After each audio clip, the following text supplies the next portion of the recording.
गणेश क्लासेसमध्ये आपलं स्वागत आहे. व्याकरणाचा मागचा भाग आपण बघितला, शब्दांच्या जाती. बेसिक लेवल ते 8 जाती आपल्या लक्षात आल्या असतील असं मी समजतो. आणि व्याकरणाचा पुढचा भाग चालू करूया. विरामचिन्हे, फंक्शन्स मार्क. आता विरामचिन्हांचा उपयोग काय? तुम्ही सांगणार सर हा साधा भाग आहे, हे आम्हाला समजलेलं असतं, पण छोट्या छोट्या गोष्टीकडे लक्ष द्यायला पाहिजे. तिकडेच आपण मार्क खातो. या छोट्या छोट्या गोष्टींमुळे किंवा सिम्बॉलमुळे, चिन्हांमुळे आपले बरेचसे मार्क कापले जातात, हे तुम्हाला माहिती नसेल. अजून एक महत्त्वाचा पार्ट म्हणजे चिन्ह किती उपयोगी असतात हे लक्षात द्या. कोणत्या ठिकाणी महत्त्वाचे असतात? आपण जर सरळ सरळ सरळ वाचत गेलो तर त्यात काही मजा वाटत नाही किंवा ऐकणाऱ्याला सुद्धा काही इंटरेस्ट नसतो. हे सिम्बॉल म्हणजे कोणते काम करतात? काही ठिकाणी थांबायचं असतं, काही ठिकाणी वाक्यांमध्ये चढ उतार असतो, काही ठिकाणी महत्त्वाचे शब्द असतात. त्याच्यासाठी हे जे चिन्ह असतात ते चिन्ह खूप महत्त्वाचे असतात. बघूया त्या चिन्हांपैकी 9 चिन्हांचा अभ्यास आपल्याला करायचा आहे. कोणकोणती चिन्ह महत्त्वाची आहेत आणि त्या चिन्हांचा उपयोग कुठे कसा करायचा, त्या चिन्हांचं महत्त्व तुम्हाला एकदा समजलं की तुमचं वाचन सुद्धा सक्सेसफुल होईल, तुमचं वाचन सुद्धा महत्त्वपूर्ण होईल. बघूया एक एक चिन्हांचा वापर, एक एक चिन्हांचं महत्त्व काय आणि ती चिन्ह कुठे वापरली पाहिजे हे चिन्हांचं महत्त्व समजल्यानंतर जवळजवळ मला वाटतं की 15 ते 20 मार्क तुम्हाला असेच मिळतील. हे चिन्ह बघणं महत्त्वाचं असतं. पहिल्या चिन्हांचा अभ्यास करूया आपण. पूर्णविराम, फुल स्टॉप.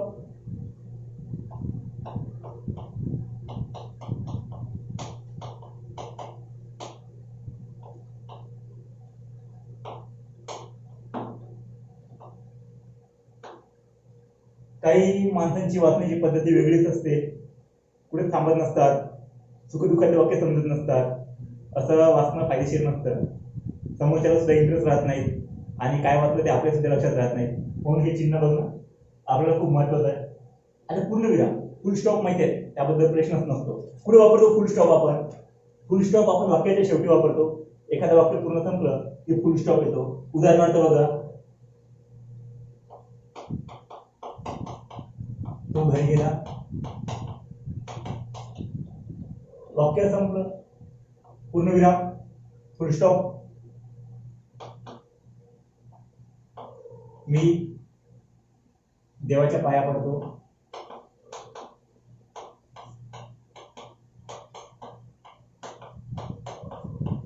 फुल स्टॉप, पूर्णविराम. त्याला म्हणतो पूर्णविराम. तो घरी गेला, मी देवाच्या पाया पडतो, माझा अभ्यास झाला. पूर्ण वाक्य संपल्यानंतर आपण एक छोटासा टिंब देतो किंवा डॉट देतो, त्याला आपण काय म्हणतो? पूर्णविराम. त्याच्या पुढचं बघूया, अर्धविराम.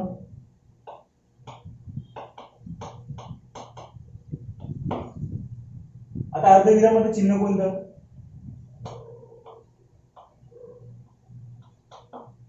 अर्धविराम हे चिन्ह कुठे वापरतो? अर्धविराम म्हणजे काय? छोटी छोटी वाक्य उभयान्वयी अव्ययाने जोडलेले असतात. आता उभयान्वयी अव्यय म्हणजे काय? जर पुढचा व्हिडिओ तुम्ही बघितला असेल तर तुम्हाला माहिती आहे उभयान्वयी अव्यय कशाला म्हणतात. उभयान्वयी अव्यय म्हणजे 2 शब्द किंवा 2 वाक्य यांना जोडणारा जो शब्द असतो त्याला उभयान्वयी अव्यय म्हणतात. मग अर्धविराम म्हणजे काय? अर्धविराम म्हणजे 2 वाक्य असतात, त्या 2 वाक्यांच्या मध्ये जो एखादा भाग असतो शिल्लक राहिलेला, त्यांना जॉईनिंग करणारा भाग पहिल्या वाक्याच्या शेवटी हे चिन्ह वापरलं जातं, त्याला म्हणतो आपण अर्धविराम. आणि 2 वाक्य त्या 2 वाक्यांना जोडणारा गॅप जिकडे मध्ये येतो तिकडे हे चिन्ह वापरलं जातं, त्याला अर्धविराम म्हणतो. उदाहरणार्थ आपण बघूया, घरामागे बघ किती घाण केली ती. घरामागे बघ किती घाण झाली, किती घाण झाली, ती साफ कर, ती साफ कर. घरामागे बघ किती घाण झाली, पहिलं वाक्य इकडे संपलंय. घरामागे बघ किती घाण झाली, जिकडे पहिलं वाक्य संपलं तिकडे हा सिम्बॉल दिला जातो, तिकडे हे चिन्ह वापरलं जातं आणि ती साफ कर. पुढचं वाक्य लक्षात येते. अर्धविराम कुठे वापरला जातो?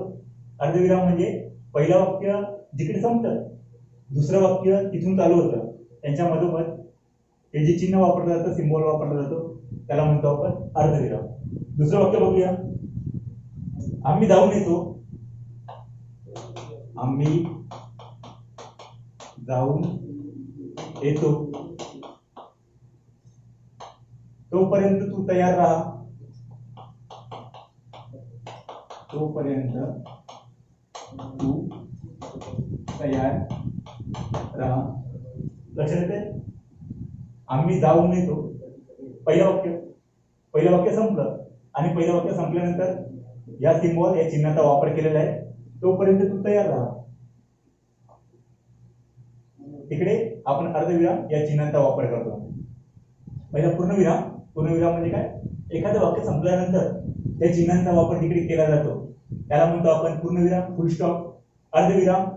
अर्धविराम पुढे वापरतो दोन वाक्य जिकडे जुळलेले असतात, पहिलं वाक्य जिकडे संपतं, अर्ध झालेलं असतं, तिकडे जे चिन्ह वापरण्यात येतं त्याला आपण अर्धविराम म्हणतो. आता तिसरा प्रकार बघूया. तिसरा प्रकार हा स्वल्पविराम. स्वल्पविराम. स्वल्पविराम म्हणजे काय? कॉमा. स्वल्पविराम म्हणजे कॉमा. खूप वेगवेगळे पदार्थ असतात किंवा वेगवेगळ्या जाती असतात, त्या वेगवेगळे पदार्थ किंवा वेगवेगळ्या जाती दाखवण्यासाठी या स्वल्पविरामांचा वापर करण्यात येतो. उदाहरणार्थ कावेरी, तापी, वैतरणा या महाराष्ट्रातल्या नद्या आहेत. या महाराष्ट्रातल्या नद्या आहेत. कावेरी. नद्यांचे वेगवेगळे प्रकार मला दाखवायचे. एक शब्दानंतर मी कॉमा म्हणजे काय स्वल्पविराम वापरतोय. कावेरी, तापी, वैतरणा या महाराष्ट्रातल्या नद्या आहेत. मला जर फळं दाखवायचे असतील वेगवेगळ्या प्रकारामध्ये, त्या जंगलात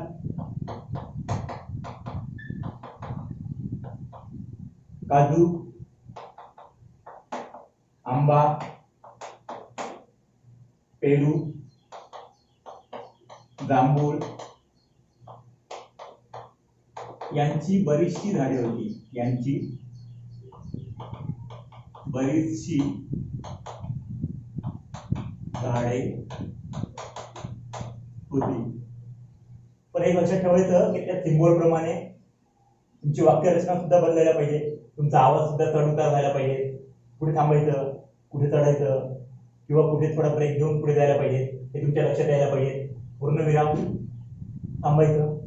अर्धविराम, थोडंसं थांबून नंतर पुढे जायचं. स्वल्पविराम, एक एक शब्दानंतर थोडं थोडं थांबायचं असतं. हे वेगवेगळे प्रकार दाखवण्यासाठी स्वल्पविरामांचा वापर करतात. चौथा सिम्बॉल बघूया. चौथा सिम्बॉल म्हणजे अपूर्णविराम.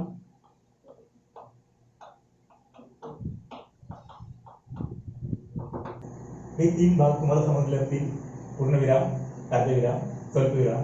पूर्णविराम म्हणजे वाक्य जिकडे संपलेलं असतं तिकडे फुल स्टॉप पूर्णविराम. अर्धविराम म्हणजे उभयान्वी अव्ययांचा भाग जिकडे येतो. पूर्ण वाक्य, पहिलं वाक्य जिकडे संपलेलं असतं त्याच्या मागे लावलेलं चिन्ह म्हणजे अर्धविराम. स्वल्पविराम म्हणजे एकाच प्रकारचे पदार्थ वेगवेगळे असतात, त्यांच्यामध्ये दिलेलं चिन्ह सिम्बॉल त्याला स्वल्पविराम बोलतो. आता आपण पुढे बघूया अपूर्णविराम. अपूर्णविराम म्हणजे काय? अपूर्णविराम म्हणजे वाक्याच्या शेवटी बराच तपशील द्यायचा असतो आणि हे चिन्ह वापरतो. वाक्याच्या शेवटी बराच तपशील द्यायचा असतो आणि हे चिन्ह जिकडे वापरण्यात येतं त्याला म्हणतो आपण अपूर्णविराम. उदाहरणार्थ बघा. उदाहरणार्थ प्रवासाला जाताना खालील गोष्टी घ्या. प्रवासाला जाताना खालील गोष्टी घ्या. ग्लास, कपडे,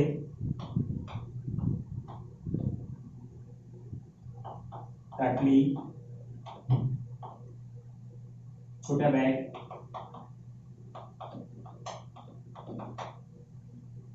सेकंड सेंटेन्स बघा.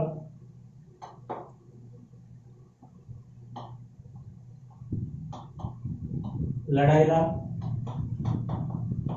जाताना या गोष्टी वापराव्यात.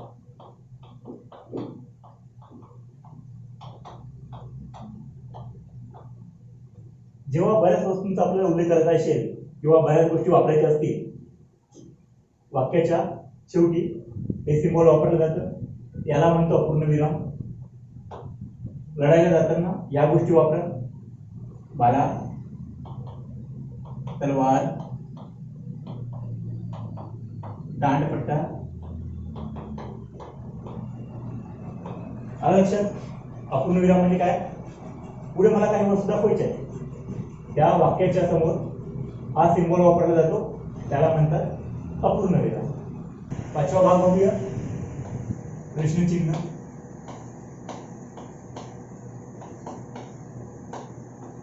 क्वेश्चन मार्क हे सर्वांनाच माहिती असतं. प्रश्नचिन्ह याविषयी डिटेलमध्ये सांगितलं नाही तरी माहिती पडतं.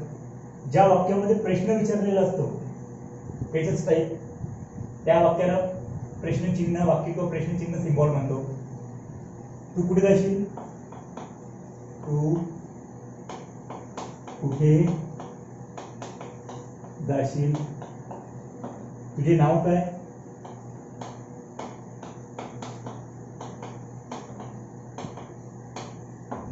कोणत्याही वाक्यामध्ये जर तुम्हाला प्रश्न विचारलेला असेल आणि शेवटी हे चिन्ह वापरलं जातं, क्वेश्चन मार्क, त्याला प्रश्नार्थी चिन्ह बोलतो, प्रश्नचिन्ह असे सुद्धा म्हणतात. हे साधं सरळ आहे. पुढचं बघूया आपण, उद्गार चिन्ह.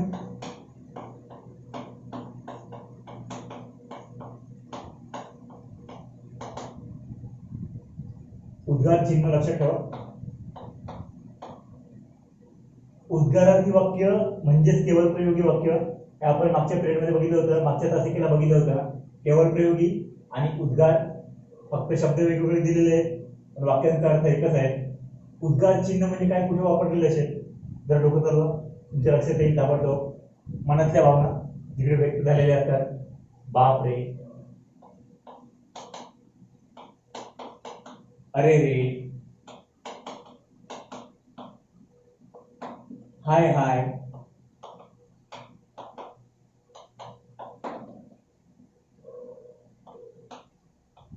अगं बाई. म्हणजेच काय?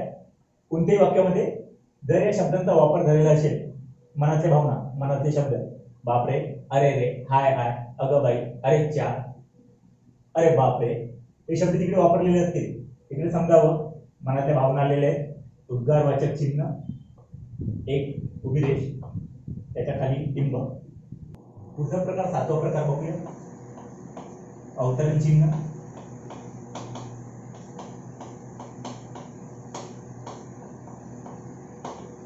अवतरण चिन्ह म्हणजे single inverted comma, double inverted comma, एकेरी अवतरण चिन्ह आणि दुहेरी अवतरण चिन्ह.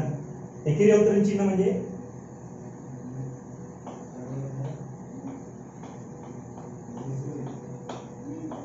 याला दुहेरी अवतरण चिन्ह म्हणतात.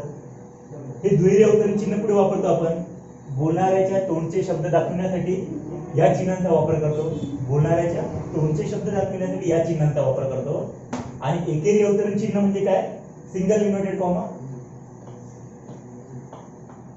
सिंगल इन्व्हर्टेड कॉमा पुढे एखाद्या शब्दावर आपल्याला जोर द्यायचा असेल, एखाद्या शब्दावर आपल्याला जोर द्यायचा असेल तेव्हा एकेरी अवतरण चिन्ह वापरतो. लक्षात आलं? डबल इन्व्हर्टेड कॉमा म्हणजे काय? दुहेरी अवतरण चिन्ह म्हणजे बोलणाऱ्याच्या तोंडचे शब्द, बोलणाऱ्याच्या तोंडचे शब्द, त्यावेळेस आपण दुहेरी अवतरण चिन्ह वापरतो. आणि एखाद्या शब्दावर आपल्याला जोर द्यायचा असेल त्यावेळेस आपण सिंगल इन्व्हर्टेड कॉमा म्हणजे एकेरी अवतरण चिन्ह या चिन्हांचा वापर करतो. उदाहरण दाखवल्यानंतर तुमच्या लक्षात येईल.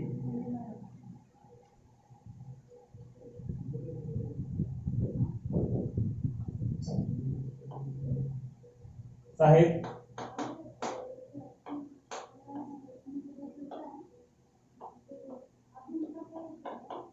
तुमचे ते 40 रुपये परत घ्या.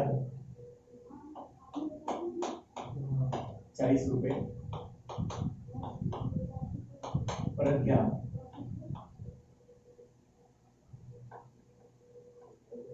मी आता इथून पुढे येणार नाही. येणार नाही. दोन्ही वाक्य व्यवस्थित बघा.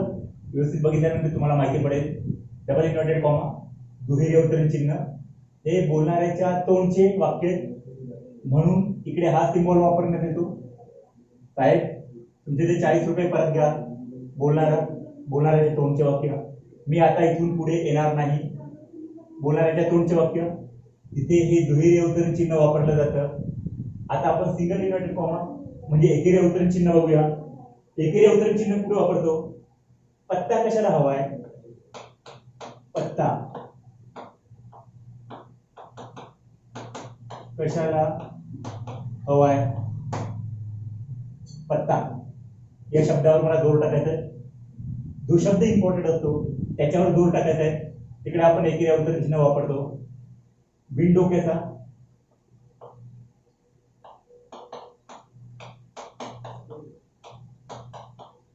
बिनडोक्याचा तो आयुष्यभर सुधारणार नाही. तो आयुष्यभर सुधारणार नाही.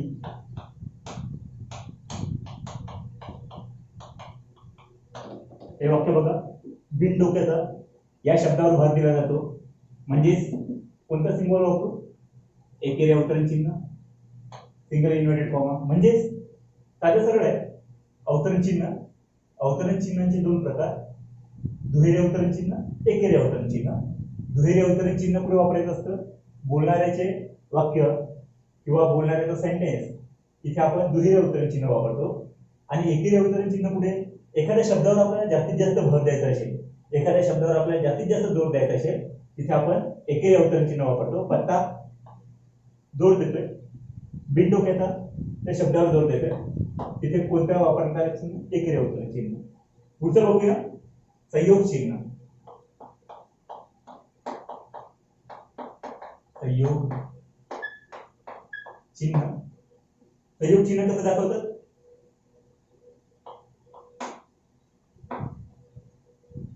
दोन शब्दांना जिथे जोडलं जातं, दोन छोट्या छोट्या शब्दांना जिथे जोडलं जातं तिकडे या संयोग चिन्हांचा वापर केला जातो. एक्झाम्पल, उदाहरणार्थ 10-15 फूट,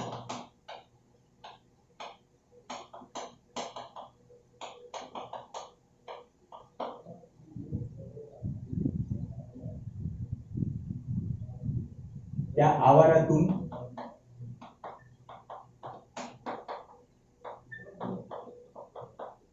बाहेर जायचे.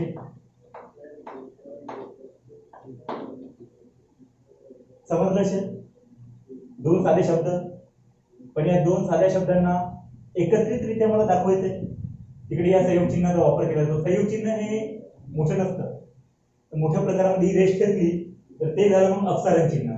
संयोग चिन्ह छोट्या प्रकारामध्ये दाखवायचं असतं आणि ते काय करतं? दोन शब्दांना जोडतं. 10-15 फूट त्या आवारातून बाहेर जायचे होते असं जिकडे सिम्बॉल दिसेल त्याला संयोग चिन्ह म्हणतात. आणि शेवटचं आपण बघूया अपसारण. 9वं शेवटचं चिन्ह बघूया, अपसारण चिन्ह. अपसारण चिन्ह आणि संयोग चिन्ह याच्यामध्ये काही वेळेस तुम्ही कन्फ्युजन होणार. लक्ष द्या. संयोग चिन्ह आणि अपसारण चिन्ह याच्यामध्ये काही वेळेस कन्फ्युजन होतो. अपसारण चिन्ह हे थोडे जास्त लांब असतं संयोग चिन्हापेक्षा. अपसारण चिन्ह हे थोडं लांब असतं आणि हे थोडं छोटं असतं. आणि याच्याचा फरक सुद्धा लक्षात घ्या. याच्यामध्ये भरपूर विद्यार्थी कन्फ्युजन होतात. ठीक आहे. अपसारण चिन्ह म्हणजे काय आणि संयोग चिन्ह म्हणजे काय? काय सांगितलं? संयोग चिन्ह म्हणजे तुम्हाला दोन शब्द एकत्रितरित्या दाखवायचे असतील तिकडे हा छोटासा सिम्बॉल वापरला जातो, छोटंसं चिन्ह वापरलं जातं संयोग चिन्ह. आणि अपसारण चिन्ह म्हणजे काय? अपसारण चिन्ह म्हणजे बहुतेक वेळा असं होतं की आपण काहीतरी बोलत असताना बोलता बोलता आपल्या विचारांची साखळी तुटते, आपण स्टॉप होतो ऑटोमॅटिकली, तेव्हा हे चिन्ह वापरलं जातं, अपसारण चिन्ह. लक्षात ठेवा. हे दोन चिन्ह आपल्याला कन्फ्युजन करणारे, संयोग चिन्ह आणि अपसारण चिन्ह. संयोग चिन्ह म्हणजे काय सांगतो मी तुम्हाला? दोन शब्द असतात, त्या शब्दांना एकत्रितरित्या तिकडे बांधायचं आहे, तिकडे एकत्रितरित्या जोडायचं आहे, तिकडे हे सिम्बॉल वापरला जातो, त्याला संयोग चिन्ह म्हणतो. आणि अपसारण चिन्ह म्हणजे काय सांगितलं? अपसारण चिन्ह म्हणजे विचारांची साखळी कधी काही वेळेस ऑटोमॅटिक आपली तुटते, बोलता बोलता आपण स्टॉप होतो, बोलता बोलता आपण थांबतो, तिकडे हे अपसारण चिन्ह वापरलं जातं. उदाहरण दिल्यानंतर तुम्हाला माहिती पडेल. एक्झाम्पल बघा. ते कालवे, ते कालवे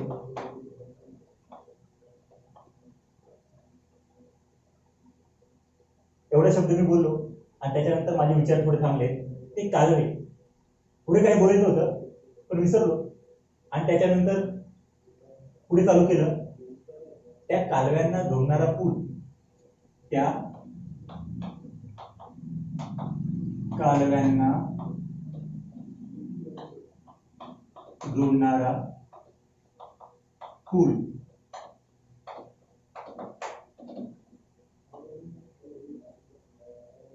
दुसरं वाक्य बघूया.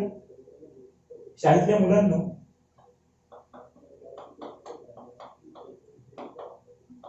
शाळेतल्या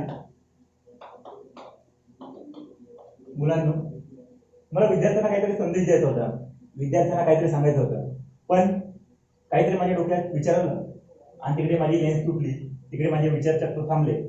शाळेतल्या मुलांना, जिकडे माझं विचारचक्र थांबलं, जिकडे माझे विचार तुटले, तिकडे हे अपसारण चिन्ह वापरलं जातं. ठीक आहे, नंतर पाहू. ठीक आहे, नंतर पाहू. अशी जिथे वाक्य वापरली जातात, आपल्या विचाराची साखळी जिकडे तुटते तिकडे हा सिम्बॉल, हे चिन्ह वापरलं जातं, त्याला म्हणतो आपण अपसारण चिन्ह. आलं लक्षात? हे 3 चिन्हांकडे जास्तीत जास्त लक्ष द्यायला पाहिजे. अवतरण चिन्ह, संयोग चिन्ह आणि अपसारण चिन्ह. अवतरण चिन्ह म्हणजे काय सांगितलं? एखाद्या समोरच्या तोंडून निघालेलं वाक्य, समोरचा बोललेला सेंटेन्स जिकडे वापरलं जातं त्याला अवतरण चिन्ह म्हणतात. अवतरण चिन्हांचे 2 प्रकार बघितले आपण, दुहेरी अवतरण चिन्ह, एकेरी अवतरण चिन्ह. बोलणाऱ्याच्या समोरच्या तोंडचे वाक्य म्हणजे दुहेरी अवतरण चिन्ह आणि एखाद्या शब्दावर जास्तीत जास्त जोर दिला जातो त्याला एकेरी अवतरण चिन्ह. दुहेरी अवतरण चिन्ह म्हणजे काय? बोलणाऱ्याच्या तोंडचे वाक्य. आणि एकेरी अवतरण चिन्ह म्हणजे काय? एखाद्या शब्दावर जोर दिला जातो त्याला एकेरी अवतरण चिन्ह म्हणतात. संयोग चिन्ह, संयोग चिन्ह म्हणजे काय? 2 शब्द मला एकत्रितरित्या दाखवायचे असतात आणि छोटं असतं, त्याला संयोग चिन्ह म्हणतो. अपसारण चिन्ह म्हणजे काय? बोलता बोलता विचारांची माझी साखळी तुटते, मी थांबतो थोडा वेळ आणि पुढे परत कंटिन्यू चालू करतो, पुढे परत शब्द चालू करतो, वाक्य चालू करतो, त्याला म्हणतात अपसारण चिन्ह. थोडी प्रॅक्टिस करा. पुस्तकामध्ये तुम्हाला भरपूर चिन्ह बघायला मिळतील. या चिन्हांना बघून वाचण्याची प्रॅक्टिस करा आणि वाचल्यानंतर तुम्हाला माहिती पडेल कुठे थांबायचं, कुठे चालायचं. आता काही घरी गृहपाठ देऊया, त्या गृहपाठाची रिव्हिजन करा, प्रॅक्टिस करा, उजळणी करा, जेणेकरून तुमचा सिम्बॉलवरचा अभ्यास, विरामचिन्हांचा अभ्यास मजबूत होईल. पुढच्या पिरियडमध्ये तुम्हाला मी उजळणी म्हणून देतो, त्याची प्रॅक्टिस केल्यानंतर सिम्बॉलचा एक अभ्यास होईल आणि चांगल्या प्रकारे तुमचे 15 मार्क त्याच्यात ऍड होतील, 15 मार्क मिळले जातील. ठीक आहे, बघूया पुढच्या पिरियडमध्ये.